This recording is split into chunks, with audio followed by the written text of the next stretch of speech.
देखिए, बहुत से डिपार्टमेंट्स की जो सामान खरीदने के टेंडर लगाए जाते हैं उसको हाई पावर परचेज कमेटी में हम लोग नेगोशिएट करके और जितना पैसा बचाया जा सके उसकी कोशिश करते हैं। आज कुल मिलाकर के 23 आइटम्स थी और उन 23 आइटम्स की कुल राशि 1000 करोड़ रुपए से भी ज़्यादा बनती है। मुख्य रूप से आज उल्लेख करने लायक कि हमने 5 लाख टेबलेट्स जो बच्चों को दिए जाएंगे।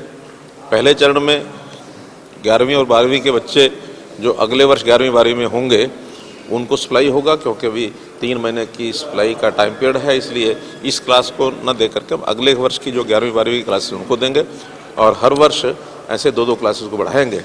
तो 5 लाख टेबलेट्स ये लिए गए हैं, जिनकी राशि लगभग 560 करोड़ रुपये बनती है। ऐसे ही किसानों के जो ट्यूबवेल्स की डिमांड है उसको देखते हुए 15,000 ट्यूबवेल्स के जो कनेक्शंस हैं वो लगाने के लिए भी आज हमने टेंडर्स जो हैं 7 टेंडर वो भी क्लियर किए हैं, जिसकी राशि लगभग 350 करोड़ ये बनती है। तो ऐसे 23 टेंडर जो हैं आज किए गए हैं और बहुत ही एक कंपटीशन पैदा करके और नेगोशिएट करके ये सारी चीज़ें खरीदी जाती हैं।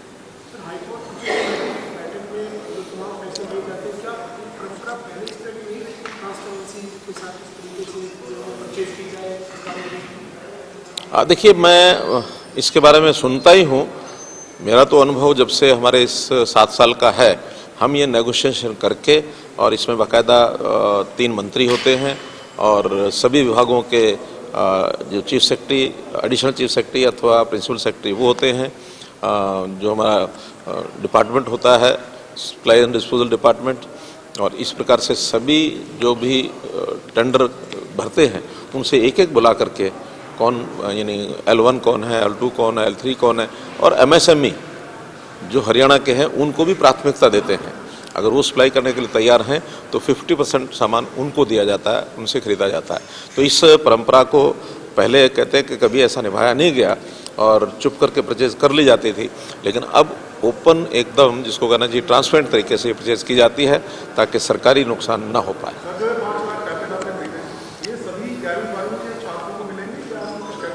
नहीं, हरियाणा के सभी 11वीं 12वीं के छात्रों को मिलेंगे सरकारी स्कूलों में। अगले वर्ष जो है एक कक्षा उसमें और बढ़ा देंगे, हर वर्ष एक कक्षा उसमें बढ़ाते जाएंगे।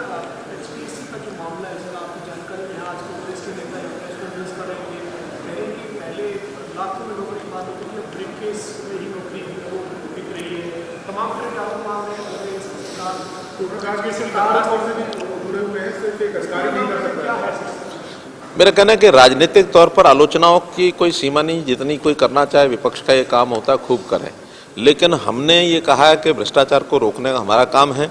हम भ्रष्टाचार को रोकने के लिए चाहे पूर्व की सरकारों में हुआ हो, चाहे हमारे समय में भी कहीं ना कहीं इस प्रकार के जो लूपहोल्स हैं उसको बंद करने के लिए कोई भी अधिकारी, कोई कर्मचारी जहां पकड़ा जाएगा उसके खिलाफ कार्रवाई करेंगे। अंतर इतना ही है कि पहले वो अपने समय में ना कर्मचारी ना कोई अधिकारी किसी के खिलाफ कोई कार्रवाई नहीं करते थे। हम किसी को छोड़ते नहीं हैं। हमने भ्रष्टाचार को समाप्त करना और उसका जो बीड़ा उठाया हुआ है, मैं तो कहता हूँ कि अगर विपक्ष के पास इस प्रकार की कोई चीज़ें, कोई जानकारियाँ हों तो निश्चित रूप से उनको हमको बतानी चाहिए। हमको नहीं बताएं तो विजिलेंस को बताएं, विजिलेंस को नहीं बताएं तो थाने में बताएं, थाने नहीं बताएं तो कोर्ट में ले जाए। कहीं ना कहीं उनको जाना चाहिए। केवल आलोचना के लिए आलोचना करना उनका धर्म है, करते रहे, लेकिन उसका कोई असर नहीं है, पब्लिक पर भी असर नहीं है। पब्लिक आज जानती है कि गरीब परिवारों में किस प्रकार से नौकरियाँ मिल रही हैं, और हमने तो ऐसे परिवार जिनके अंदर नौकरी नहीं है उसके परिवार के सदस्य को यानी एप्लीकेंट को 5% मार्क्स, बल्कि 10% मार्क्स बाकी चीज़ों को मिला करके मिलते थे, जो हमने अभी 5 किए हैं। लोगों की डिमांड के ऊपर कि 10% थोड़ा ज़्यादा लगते हैं तो उसको वापस 5% किया है, और बाकी जो और श्रेणियां हैं जिनको लाभ मिलना चाहिए उनको भी मिलता है। और जिस कारण से आज बच्चे पढ़ाई की ओर आकर्षित हो रहे हैं, चाहे कोचिंग सेंटर्स है, चाहे स्कूल शिक्षा है, चाहे कॉलेज शिक्षा है, सब में बच्चों को एक रुचि बनी है। अब जो फिर वही मैं शब्द बोलूँगा, पर्ची और खर्ची कभी नहीं चलेगी। आगे भी हमने रास्ते बंद कर दिए, कोई इस रास्ते पर आ भी नहीं सकेगा। ऐसे बहुत लोग मैं जानता हूँ जो अब यानी शेखी बघाड़ते थे कि मैंने अपने क्षेत्र के अंदर इतने लोगों को नौकरी दिलाई, मैंने अपने क्षेत्र में इतने लोगों को दिलाई। आज कोई भी प्रतिनिधि, जनप्रतिनिधि ये नहीं कह सकता कि मैंने दिलाई। हम देने वाले नहीं हैं, सामने वाले का, लेने वाले की क्वालिफिकेशन, उसकी मेरिट, उसका जो प्रतिभा है वो हमसे लेकर के जाएगा नौकरी। उसका एक सिस्टम है, सिस्टम में कोई लूप होल है तो उसको चेक करना ही हमारा काम है।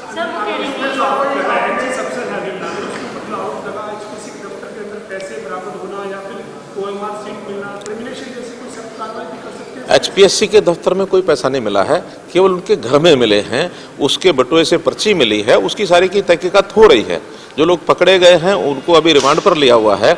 जहां जहां तक विजिलेंस का हाथ पहुंचेगा वहां वहां उन कल्प्रिट्स को पकड़ा जाएगा। इससे पहले भी हमने पेपर जो कैंसिल किए थे, जो पेपर लीक हुए थे उसको कैंसिल किए तो 48 लोग उसमें पकड़े गए हैं। और उसकी जो जड़ें हैं वो केवल हरियाणा के अंदर ही नहीं, वो हैदराबाद है, वो यानी नोएडा है, जम्मू कश्मीर है।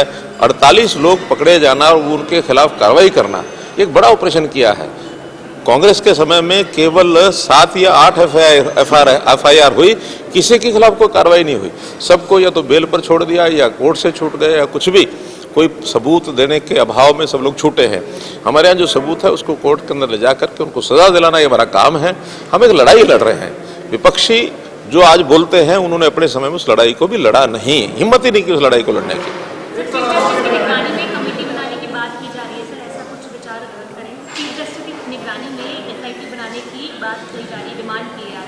देखिए, यदि हमारा सिस्टम कहीं उसमें कोई फेलियर हो, हम उसको ना कर पा रहे हो, कोई चीज़ ना पकड़ी जा रही हो, तब ये होता है कि आगे कोई कार्रवाई करनी होती है। जब हमारा सिस्टम सक्षम है, आज हमारा विजिलेंस डिपार्टमेंट उसको गहराई तक जाकर के पकड़ चुका है, आगे भी वो चीज़ें चल रही हैं, तो हमें अपने सिस्टम पर भरोसा है।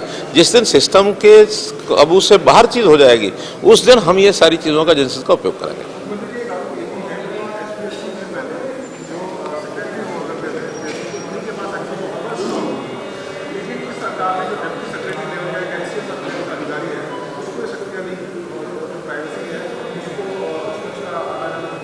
देखिए, ये जो सिस्टम है, कमीशन खुद तय करता है कि हमको कैसे अपनी सिक्योरिटी मेंटेन करनी है। लेकिन अगर कहीं कोई कमी आई है तो अपने आप रिव्यू करेंगे, निश्चित करेंगे, उनको पूरे अधिकार हैं हर चीज़ को रिव्यू करने के। सरकार ये काम नहीं करती है।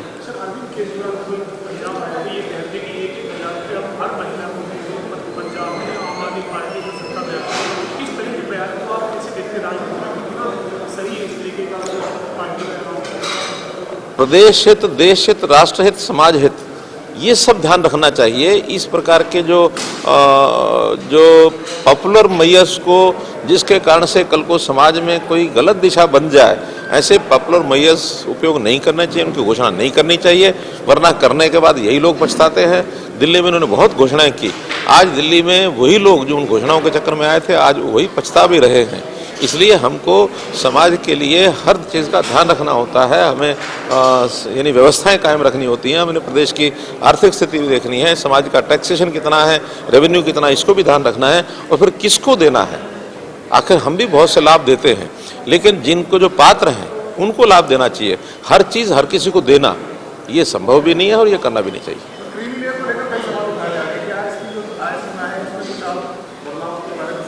हमने बदलाव किया था, लेकिन सुप्रीम कोर्ट ने उसको नकार दिया है, तो हमने वही वापस जो स्थिति 2016 से पहले की थी, 2018 से पहले की, उसी को हम ले आए हैं। हमारे यहाँ क्रीमी लेयर 6 लाख की पहले भी 6 लाख होती थी, बाद में 6 लाख के हमने 2 हिस्से किए थे, एक 3 लाख और एक 6 लाख के। पहले लाभ 3 लाख के लोगों को मिलेगा, बाद में 3 से 6 वालों को मिलेगा।